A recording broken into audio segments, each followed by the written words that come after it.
Hello everyone, welcome back to the channel.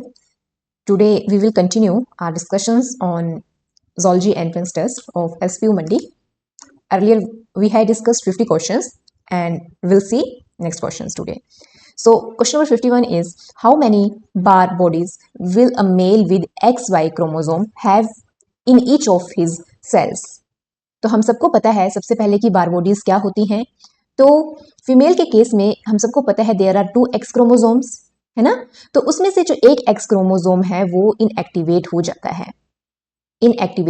है, और यही inactivated X chromosome is known as Barr body.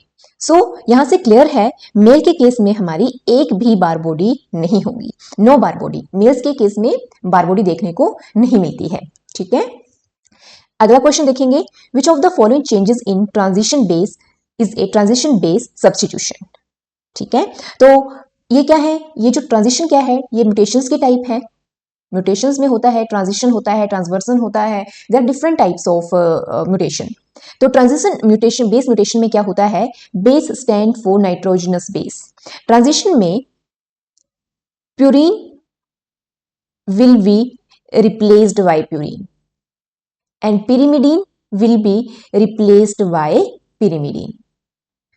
अगर हम प्यूरिन्स देखें तो हमारे पास प्यूरिन्स कौन कौन से हैं, एक एडेनाइन है एंड ग्वानाइन है, और pyrimidine कौन कौन से हमारे पास, साइटोसिन है, थायमीन है, और साथ में यूरेसिल होता है। ठीक है, तो ट्रांजिशन के केस में क्या होगा, adenine will be replaced by guanine और vice versa, guanine will be replaced by adenine.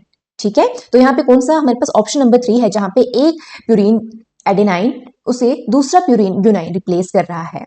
ठीक है, यहाँ पे देखिए, अगर आप ऑप्शन नंबर ए देखेंगे तो adenine purine is being replaced by an pyrimidine। यहाँ पे क्या है, pyrimidine is being replaced by purine. तो इस तरह की जो बेस म्यूटेशन होती है उन्हें हम नाम देते हैं ट्रांसवर्जन, जहां पे purine is replaced by pyrimidines।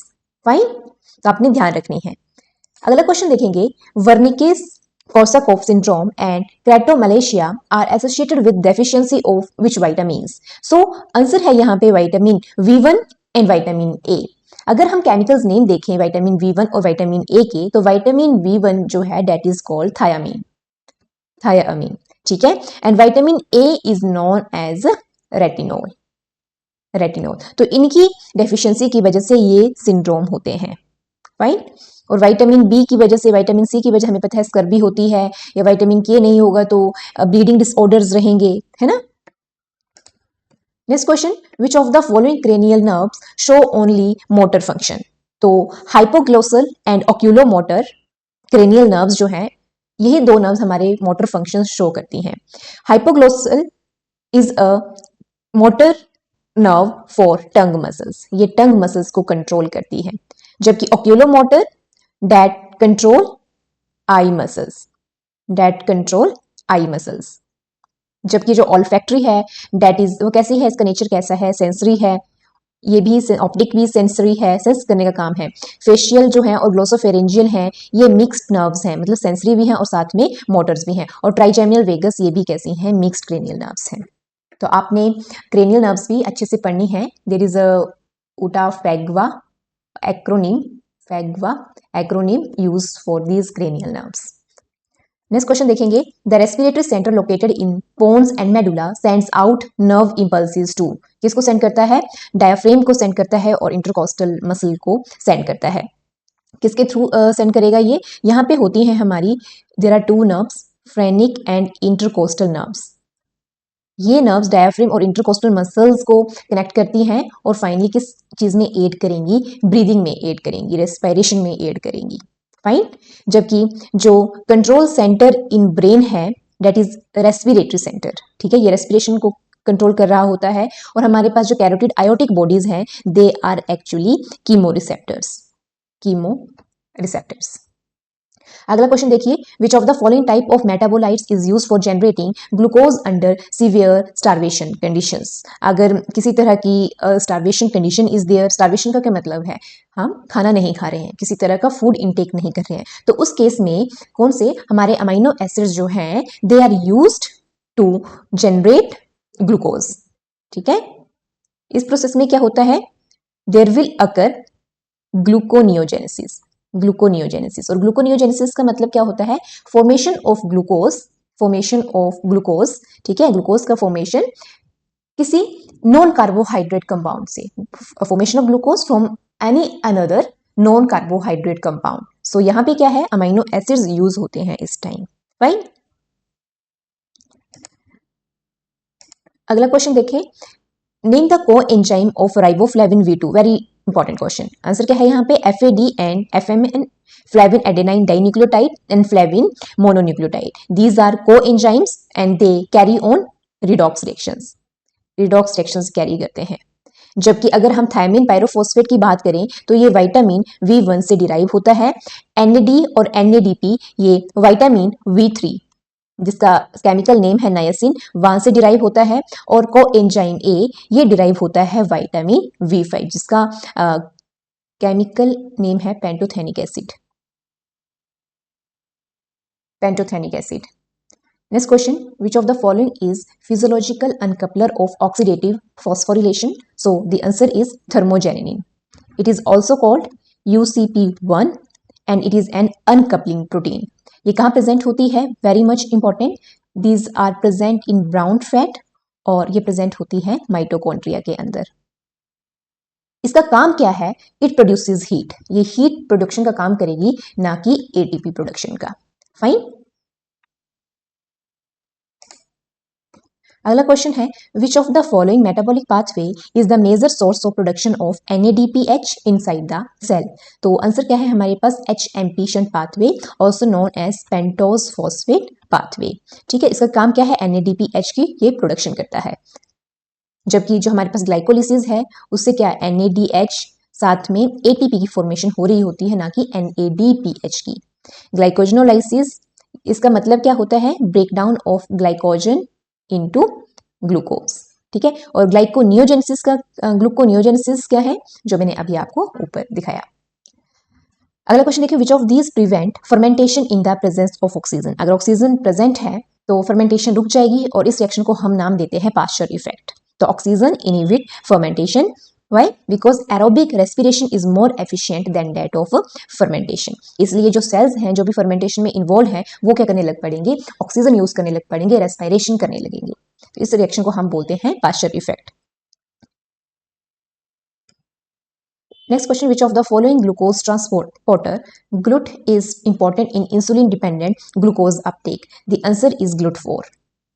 ये कहाँ प्रेजेंट होता है? GLUT4 ये प्रेजेंट होता है मसल्स के केस में, एडिपोज सेल्स में ये प्रेजेंट होता है and this is used to transport glucose. और ये ओपन कब होगा? जब इंसुलिन प्रेजेंट होगा। हमारे सेल्स होते हैं और सेल्स के पास रहते हैं इंसुलिन रिसेप्टर्स। हमारे ब्लड में क्या होता है? ग्लूकोज प्रेजेंट होता है। ठीक है, ग्लूकोज प्रेजेंट होता है। तो ये GLUT4 जब इंसुलिन हार्मोन प्रेजेंट होगा उसी टाइम क्या है? ये ओपन होंगे और ग्लूकोज की एंट्री को अलो करेंगे।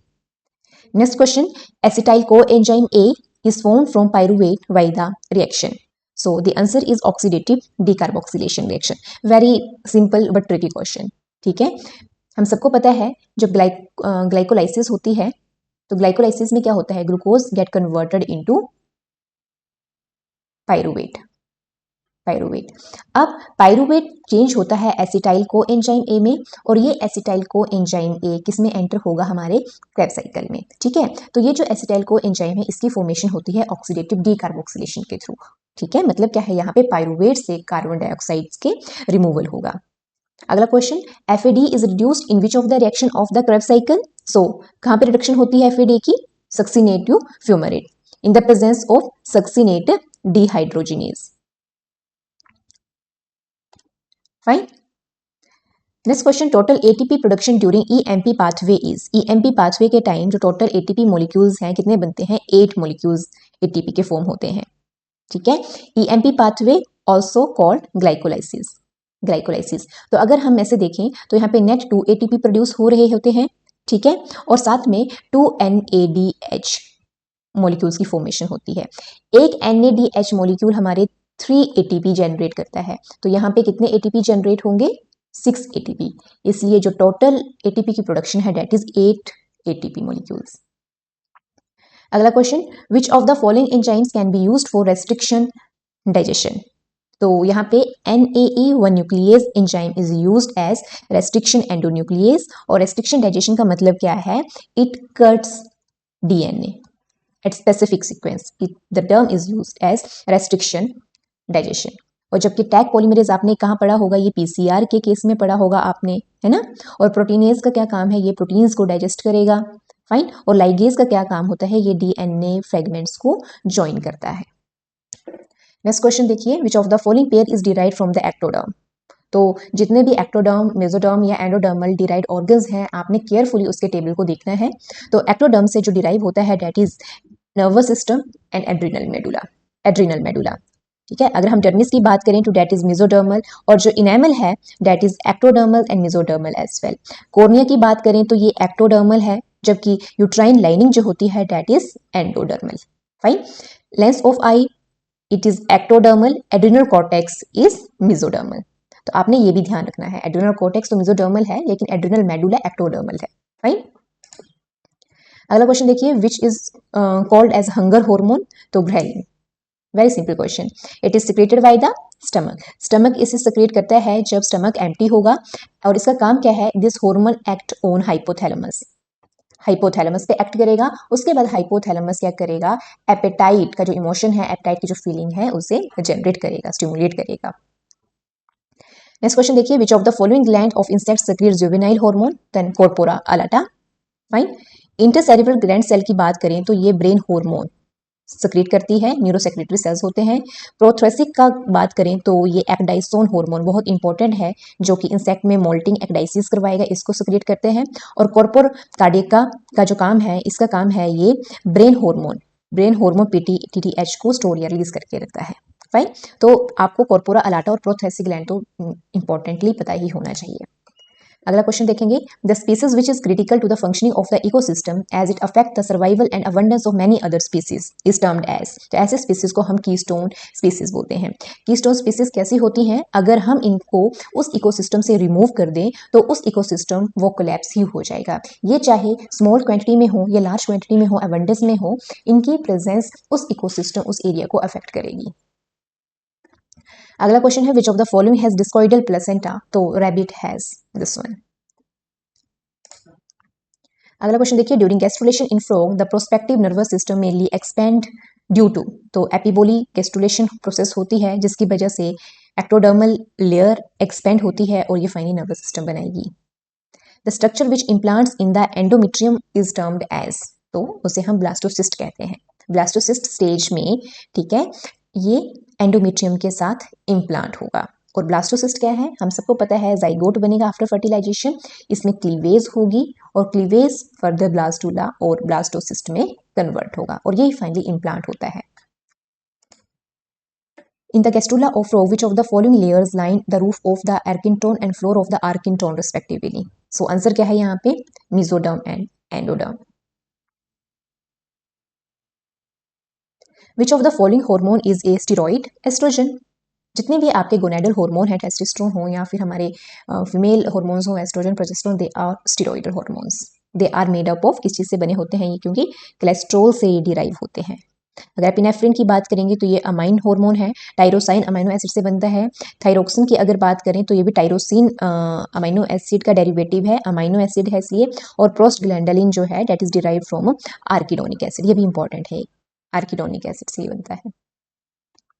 अगला क्वेश्चन देखेंगे, which of the following signalling requires physical contact between the cells involve. तो यहाँ पे क्या है, जहाँ पे सेल्स के बीच में फिजिकल कंटेक्ट होना चाहिए तभी उनके बीच में सिग्नल मॉलिक्यूल्स ट्रैवल कर सकेंगे। तो इस तरह की सिग्नलिंग को हम जुक्सटाक्राइन सिग्नलिंग का नाम देते हैं, ठीक है। पैराक्राइन सिग्नलिंग में क्या होता है, देयर इज डिफ्यूजन, देखिए डिफ्यूजन केस में होगा जो एडजेसेंट सेल होंगे या जो नियर बाई सेल्स होंगे, इनमें किसी तरह का कॉन्टैक्ट नीडेड नहीं होता है, फाइन। ऑटोक्राइन में क्या होगा, एक सेल सिग्नलिंग मॉलिक्यूल सेक्रेट करेगा और ये सिग्नलिंग मॉलिक्यूल उसी सेल को स्टिमुलेट करेगा, फाइन।